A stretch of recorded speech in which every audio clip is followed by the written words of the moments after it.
안녕하세요. 별라디오 서연에 오신 것을 환영합니다. 오늘의 사연을 소개할게요. 몇 달 전 제 생일이었는데 시댁 가족들과 함께 꽤 유명한 식당에 갔어요. 시누이가 여기저기 알아보고 찾아낸 식당이라고 하면서 언니, 여기 음식 진짜 맛있어요. 기대해도 돼요. 라고 말해줘서 저도 내심 기대가 컸죠. 드디어 생일날이 되었고 시누이는 먼저 식당으로 간다고 했어요. 우리 부부는 시부모님을 모시고 식당에 도착했는데 먼저 도착한 시누이가 멀리서 손을 흔들며 달려왔어요. 우리 시댁은 시부모님, 우리 부부, 그리고 아직 결혼하지 않은 시누이로 구성되어 있어요. 잠시 후 시누이가 우리에게 다가와 여기 음식 진짜 맛있대요. 다들 기대하세요. 라며 활짝 웃었어요. 시누이는 성격이 아주 밝아서 어디서든 빛이 나는 사람이에요. 그렇게 우리는 주차를 하고 식당으로 걸어가고 있었어요. 그런데 갑자기 누군가 선미 맞지? 너 선미지? 라고 저를 불렀어요. 제 이름이 들려서 본능적으로 고개를 돌렸죠. 맞네, 박선미.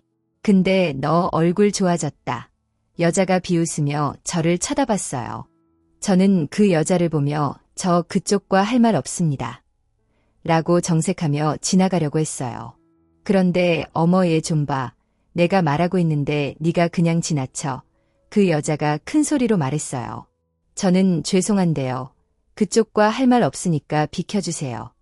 라고 말했는데 눈물이 나올 것 같았어요.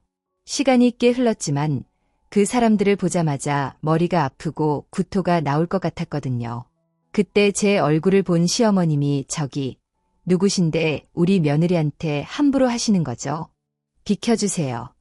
라고 조용하지만 단호하게 말씀하셨어요. 뭐, 며느리. 얘가 그쪽 며느리라고. 여자는 믿기지 않는다는 듯이 말했어요. 그러자 시어머님이 그 여자를 밀치며 선미야, 얼른 들어가자. 제 손을 잡아 끌었어요. 시부모님은 언제나 그렇듯 제 이름을 불러주셨어요. 그렇게 우리는 식당 직원의 안내를 받아 자리에 앉았고 제 안색이 창백해진 것을 본 시어머님이 너 괜찮니? 라고 걱정스레 물으셨어요. 네, 괜찮아요. 제가 눈치를 보며 대답했어요. 그런데 잠시 후 아까 그 여자가 가족들과 다시 우리 테이블로 쫓아왔어요. 저기 내가 아까 잘못 들었나 해서 묻는 건데 지금 얘가 그 집 며느리라고 한 거 사실인가요? 여자가 제 옆에서 팔짱까지 끼고 시어머님에게 따지듯이 물었어요. 그러자 시어머님이 남의 가족 식사하는데 이러시는 거죠? 맞습니다. 우리 하나뿐인 며느리예요. 라고 황당하다는 표정으로 대답하셨어요. 그러자 그 여자가 너 신분 세탁했냐? 라며 저를 노려봤고 그 순간 시누이가 자리에서 벌떡 일어나 이게 지금 뭐 하는 겁니까? 라고 했어요. 아니, 내가 보니까 그쪽 집안께 잘 사는 집 같은데 이런 보잘것없는 게 어떻게 그쪽 집안 며느리가 됐는지 궁금하네. 그 여자는 여전히 저를 노려보며 막말을 이어갔어요. 그 말에 저는 온몸이 부르르 떨리고 있었죠. 그러던 저를 본 시어머님이 그러는 댁은 누구시죠? 라고 그 여자에게 물으셨어요. 나요. 그러고 보니 내 소개를 안 했네. 지금 당신 며느리라는 이 아이의 전 시어머니예요. 그녀는 그렇게 순식간에 자신의 정체를 밝혔어요. 그 말에 제 얼굴은 더 창백해졌고 몸은 더욱 심하게 떨리기 시작했어요. 선미야, 지금 이 여자 말이 맞는 거니? 시어머님이 놀란 얼굴로 물으셨고 저는 힘겹게 고개를 끄덕였어요. 그 순간 시어머님은 들고 있던 수저를 식탁에 살짝 내려놓으시더니 선미야, 너 도대체 생각이 있는 거니? 없는 거니?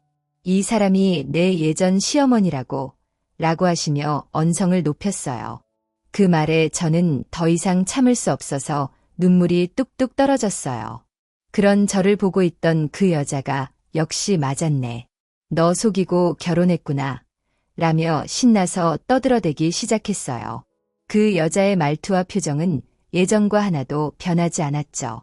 그 순간 정말 소름 끼치도록 끔찍했던 기억들이 생생히 떠오르기 시작했어요. 저는 친정이 없습니다. 부모님은 제가 어릴 때 이혼하셨고 그 이후로 저를 할머니께 맡긴 뒤 한 번도 찾아오지 않았어요.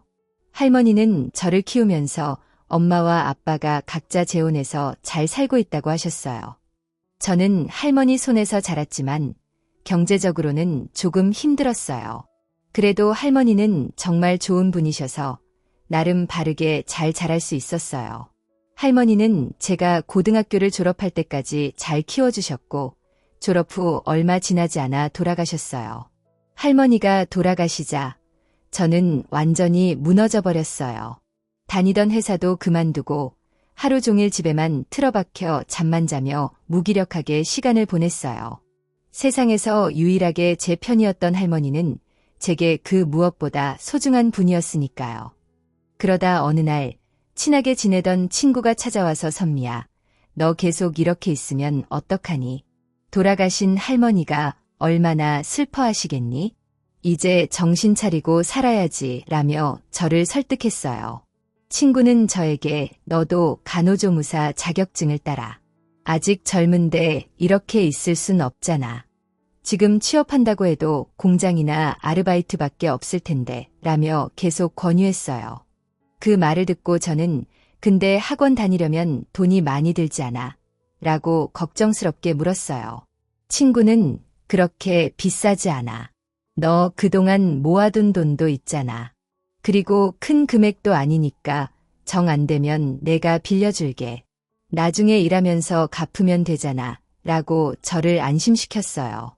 내가 학교 졸업하고 여기저기 일 다녀봤는데 그래도 자격증은 있어야 하지 않을까 싶더라. 친구는 계속해서 저를 설득했고 결국 저는 그 친구를 따라 학원에 등록하게 되었어요. 사실 공부를 잘했던 건 아니라서 갑자기 공부를 시작하니까 꽤 힘들었지만 옆에서 친구가 도와주기도 하고 정말 열심히 공부한 덕분에 우리 둘 다 자격증을 취득할 수 있었어요. 공부에 집중하는 동안에는 적어도 우울하거나 잡생각에 빠지지 않을 수 있었으니까요. 그렇게 우리는 둘 다 취업에 성공했어요. 하지만 간호조무사라는 직업도 생각만큼 쉬운 일은 아니었어요. 정말 힘들게 하루하루를 버텨냈던 것 같아요. 어느 날 일을 마치고 퇴근하려고 병원을 나섰는데 입구에 한 남자가 서 있었어요. 그 남자가 저를 보며 박선미 씨 라고 활짝 웃으며 인사를 했어요. 저는 깜짝 놀라어 왜 여기 계신 거예요? 라고 물었죠. 남자는 쑥스러운 듯 머리를 극적이며 사실 지금까지 선미 씨를 기다렸어요. 라고 했어요. 저를요? 저를 왜요? 제가 다시 물었고 그는 쑥스럽게 혹시 시간 괜찮으시면 저랑 같이 식사하실래요? 라고 제안했어요. 남자는 말을 하는 내내 쑥스러운지 땅만 바라보고 있었어요. 저기 죄송한데 제가 내성적인 편이라 잘 모르는 사람과 식사하는 게 어렵네요. 죄송해요.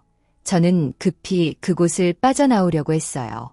그러자 남자는 급히 제 옷깃을 잡으며 그럼 연락처라도 알 수 있을까요? 그냥 가끔 친구처럼 지내면서 친해지면 되잖아요. 라고 물었어요. 하지만 저는 죄송해요. 별로 그러고 싶지 않아서요. 라며 다급히 돌아섰어요. 그때 당시 저는 가족도 없이 혼자 지내며 스스로를 지켜야 한다는 생각으로 살고 있었어요.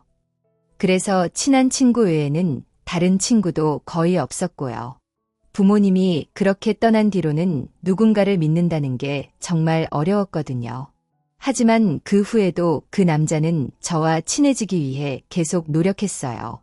병원에 올 때마다 간식거리나 커피를 가져와서는 쑥스러워하며 저에게 건네주고 아무 말 없이 급히 떠나곤 했어요.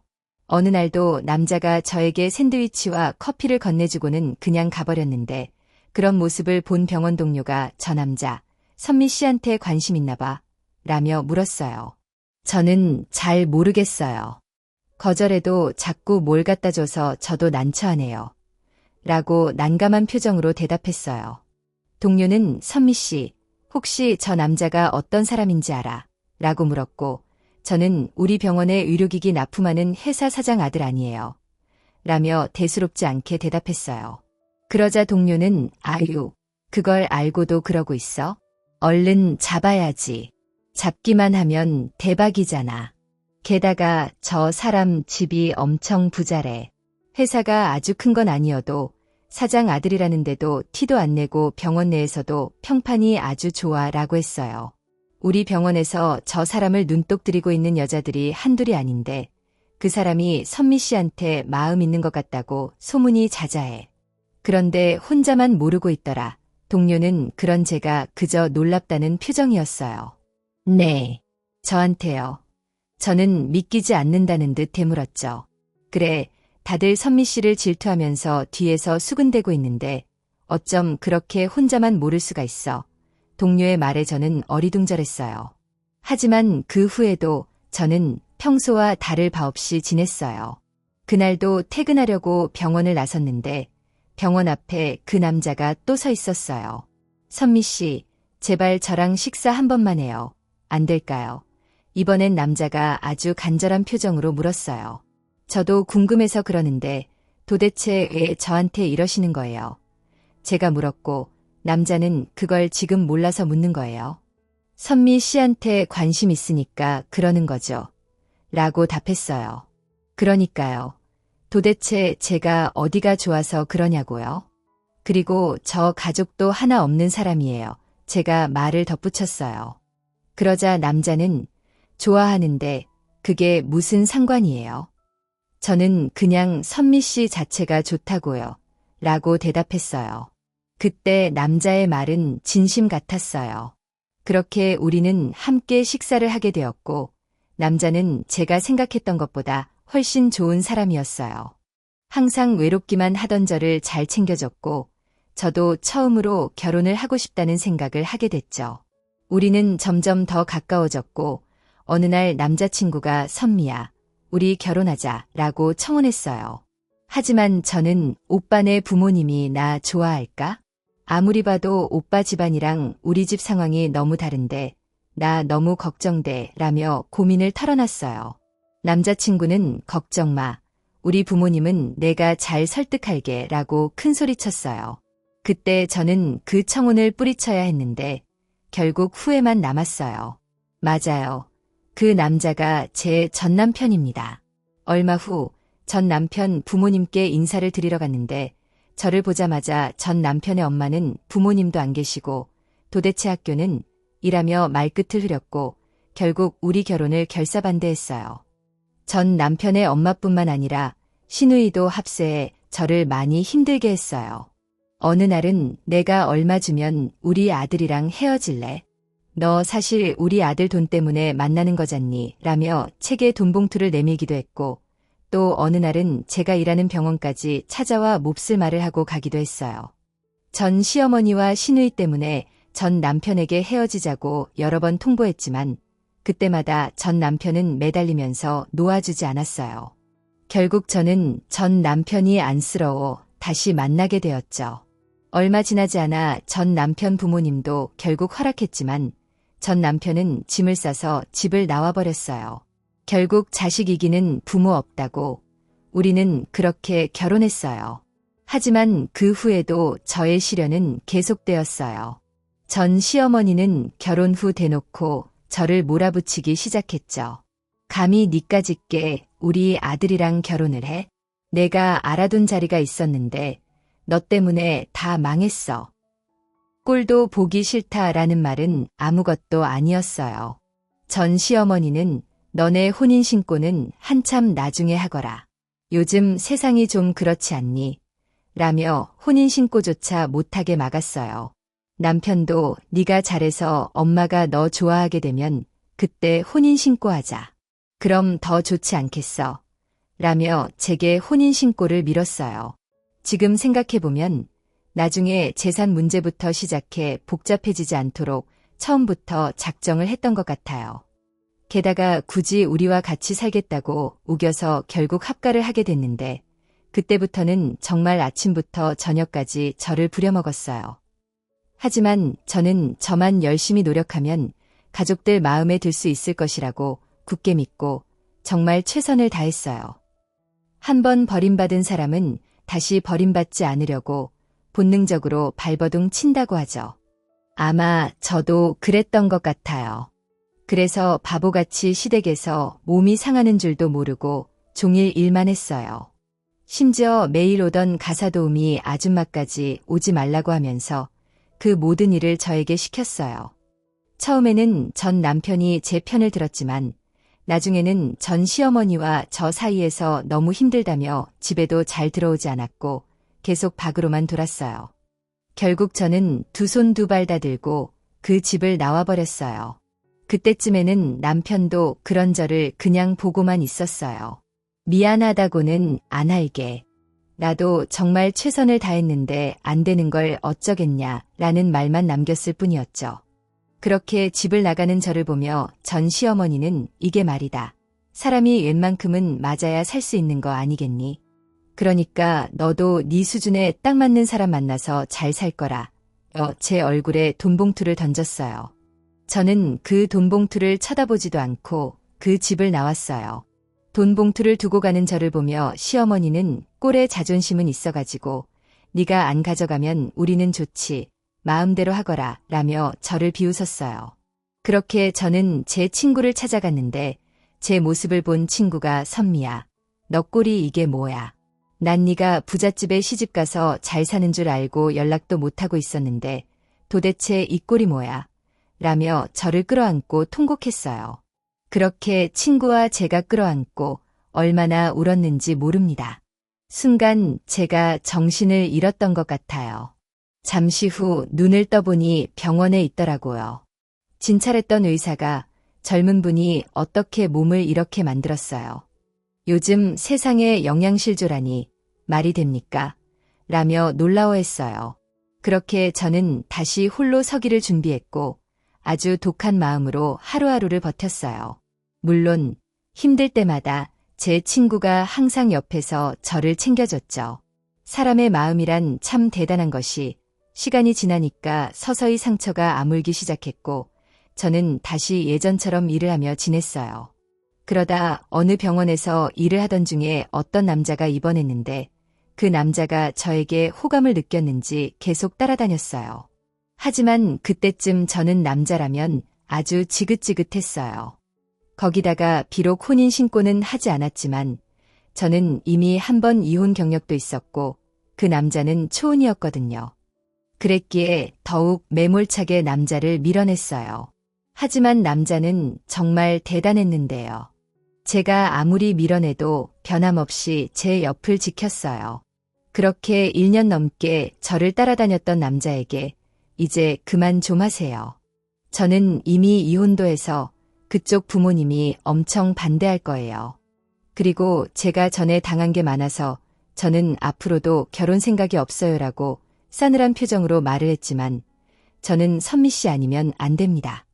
제발요. 그러면 그럴수록 그 남자는 저에게 더욱 매달렸어요. 그러던 어느 날 휴무의 집에 있었는데 몸이 너무 안 좋아서 아무것도 못 먹고 누워만 있었어요.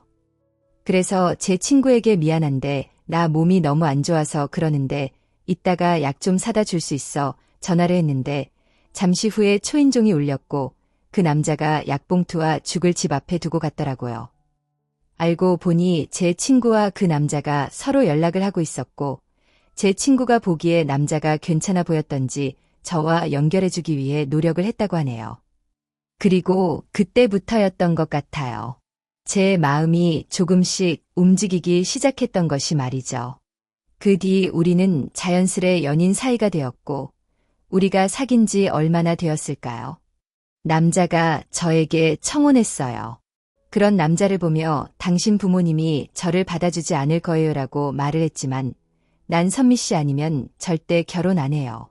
그리고 우리 부모님도 선미 씨 상황 다 들었어요. 그러니까 우리 부모님한테 인사가요라며 저를 설득했어요.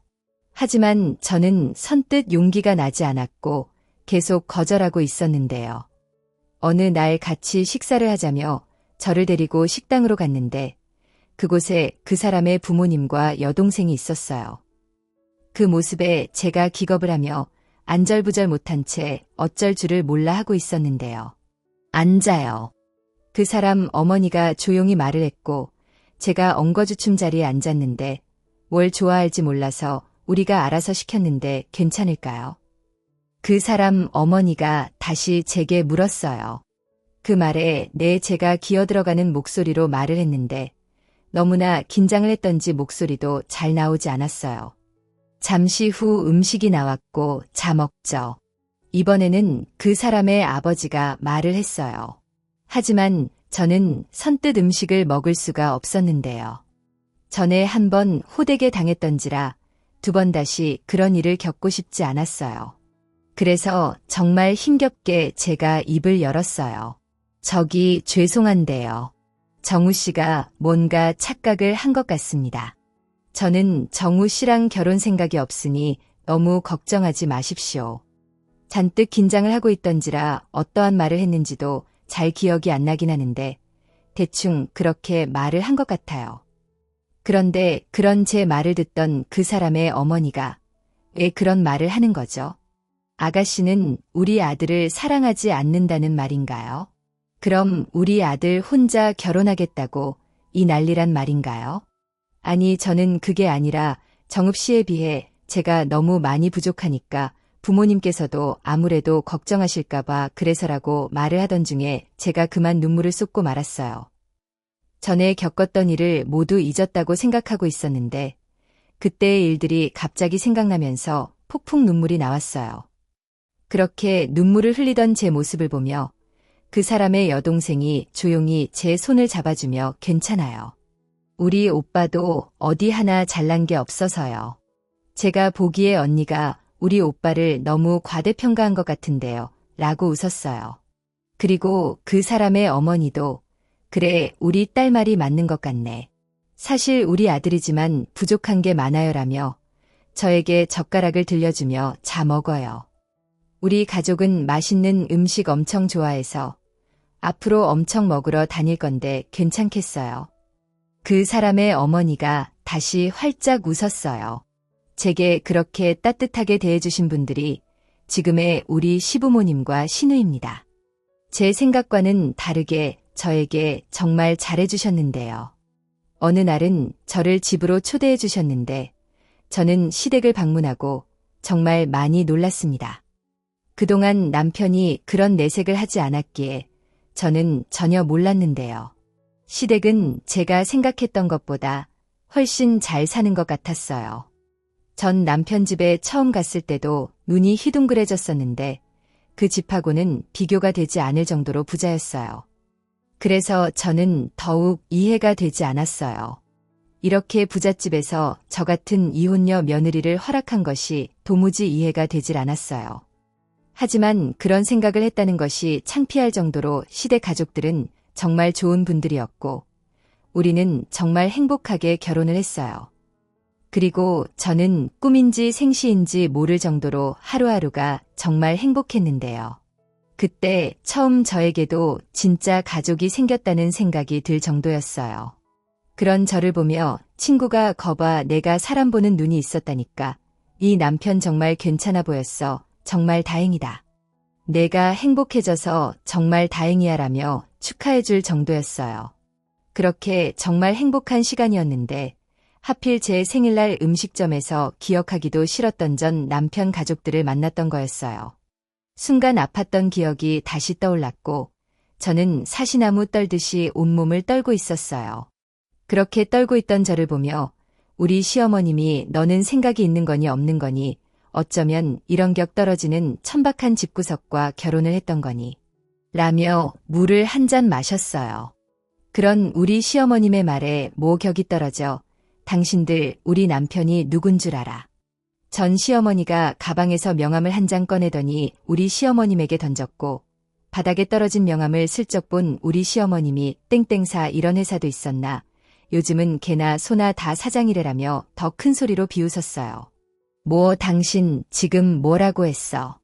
그래도 겉모습이 번지름해 보이길래 좀 사는 집인 줄 알았더니 역시 갯불도 없는 집구석이었구만. 그러면 그렇지 네 주제에 그런 집안에 시집이나 갈 수 있었겠냐. 전 시어머니도 지지 않고 더 큰 소리로 말을 했는데요. 그 순간 우리 시누이가 앞에 있던 깍두기 그릇을 살짝 밀어 바닥으로 떨어뜨렸는데 그 깍두기가 전 시어머니의 발에 그대로 떨어져 버렸어요. 그 바람에 전 시어머니가 이런 미친 것들이 있나라면 호들갑을 떨고 있었고, 아니 이 멀쩡한 게 갑자기 왜 떨어지지? 라면 시누이가 다시 물컵을 엎어버렸어요. 그 바람에 전 시어머니의 발이 다 젖어버렸는데요. 야, 이런 싸가지 없는 거 너 고의적으로 그랬지라며 우리 시누이에게 달라들었어요. 그 모습에 제가 놀라서 벌떡 일어났는데요. 저보다 우리 시어머님이 더 빠르게 일어났고 순식간에 전 시어머니의 머리채를 잡고 놓질 않았어요. 그렇게 식당은 난장판이 돼버렸고 곧 경찰이 왔고 우리 모두는 경찰서로 가게 되었어요. 그리고 그곳에서 우리 시아버님이 저 땡땡이 회사 사장입니다. 우리 변호사 좀 불러도 될까요? 라고 경찰에게 물었고 내 땡땡 회사 사장님이요. 그런데 사장님이 어쩌시다가 라의 말끝을 흐렸어요. 평소 지역사회에 좋은 일도 많이 하시고 그랬기에 그 지역에서는 시아버님이 경영하고 있는 회사가 사람들에게 꽤 평판이 좋은 회사였어요. 그리고 그 말을 듣고 있던 전 시댁 가족들이 많이 놀란 듯 했는데요. 당신이 땡땡이 회사 사장이라고라며 전 시어머니가 물었고, 그러게요. 제가 하필 땡땡이 회사 사장이네요. 곧 우리 변호사 올 거니까 변호사 오면 말하죠라며 우리 시아버님이 조용히 말을 했어요. 그런 시아버님의 말을 듣고 있던 전 남편의 아버지가 저기 서로 쌍방인데 그냥 이쯤에서 끝내시죠라며 바로 꼬리를 내렸어요. 경찰서에서 나오기 전에 우리 시어머님이 한 번만 더 우리 며느리한테 함부로 말하기만 해봐. 그랬다가는 당신들 각오해야 할 거야. 전 시어머니에게 입까지 악문채 말을 했어요. 그런데 우리 시부모님의 복수는 거기서 끝나지 않았어요. 시아버님이 발이 넓었기 때문에 아는 의사분들이 많았는데요. 그 의사분들에게 전 남편이 저에게 한 짓을 넌지시 말을 하면서 김 원장님 혹시 땡땡 의사가 원장님 병원에 납품을 한다고 하던데 맞는지요? 라고 묻다가는 김 원장님 저는 말입니다. 세상을 살아가는데 사람의 인성이 가장 중요하다고 생각합니다. 약자를 괴롭히는 그런 인간들이 잘 살면 안 되는데 말이죠. 그래서 제가 항상 기부도 하고 그러는 거 아니겠습니까? 힘든 세상 다 같이 잘 살아야 하지 않겠습니까? 그런데 땡땡이 회사 그 사장이라는 작자가 질적으로 좀 아닌 것 같던데 한번 잘 확인해 보시라고요. 라고 말을 했다고 하네요. 그리고 얼마 후에 전 남편이 저에게 연락을 했더라고요. 제가 그 인간이랑 헤어지고 전화번호를 다 바꿨는데 어떻게 안 것인지 제게 전화를 해서는 여보 미안한데 당신이 잘 좀 말해주면 안 될까? 지금 병원들이 우리 회사 제품 납품 안 받겠다고 난리야. 가뜩이나 큰 회사에 밀려서 요즘 안 그래도 어려웠었는데 제발 이렇게 부탁할게. 내가 부탁할 사람이 당신밖에 없어서 그래도 나는 그때 당신을 진심으로 사랑했었잖아. 나 한 번만 봐줘라라며 빌어댔어요. 그 말에 여보란요. 말은 똑바로 하시죠. 그리고 제가 상관할 일이 아니라서요. 우리 시아버님이 하시는 일은 저도 잘 모릅니다. 그리고 앞으로 2번 다시 전화하지 마시죠.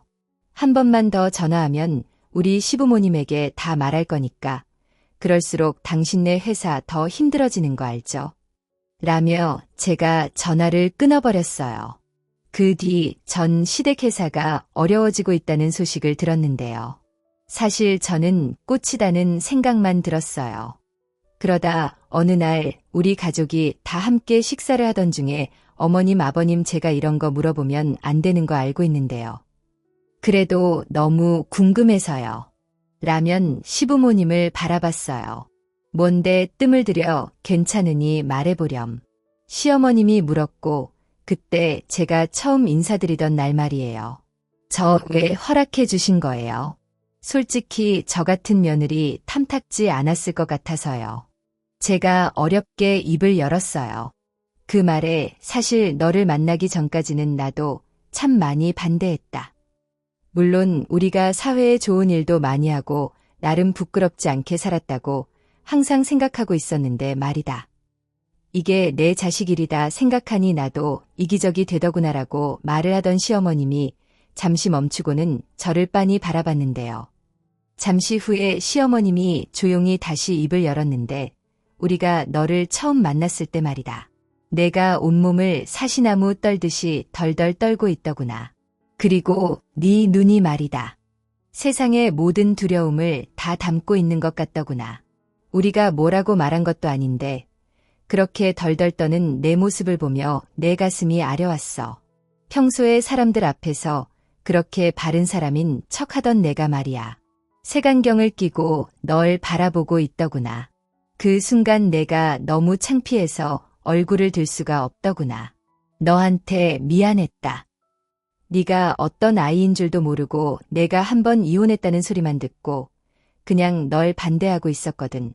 순간 시어머니의 눈에 눈물이 고였어요. 그런 시어머님을 보며 아니에요. 어머님 저라도 그랬을 거예요. 어머님 마음 충분히 이해가 돼요. 제가 시어머님의 손을 가만히 잡아드렸어요. 그날 내 눈에서 우리 아들과 딸의 어린 시절 모습이 보였단다. 말을 하던 시어머님이 남편과 시누이를 바라봤는데요.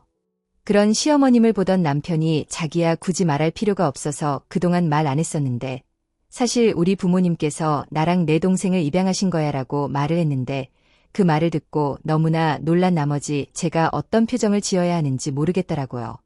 언니, 사실 우리 있잖아요. 우리 친부모님이 하루아침에 교통사고로 돌아가셨는데 돌아가신 부모님의 친구였던 지금의 우리 부모님이 장례식장에서 덜덜 떨고 있던 우리를 보며 바로 입양하신 거예요. 오빠, 제가 그때 어릴 때라 기억이 가물가물하긴 하지만 친척들이 서로 우리를 못 데려간다고 싸우고 있었는데 그때 정말 너무너무 무서워서 장례식장 구석에서 쪼그리고 앉아서 떨면서 울고 있었는데 우리 엄마가 그런 우리를 꼭 안아주며 우리랑 같이 살자구나라고 말했거든요. 말을 하던 시누이가 시부모님을 바라보며 수줍게 웃고 있었고 우리 부부는 결혼하고도 한참이 지났지만 애가 안 생겼단다. 참 많이 노력했지만 우리가 무슨 잘못을 그리도 했는지 안 생기더구나.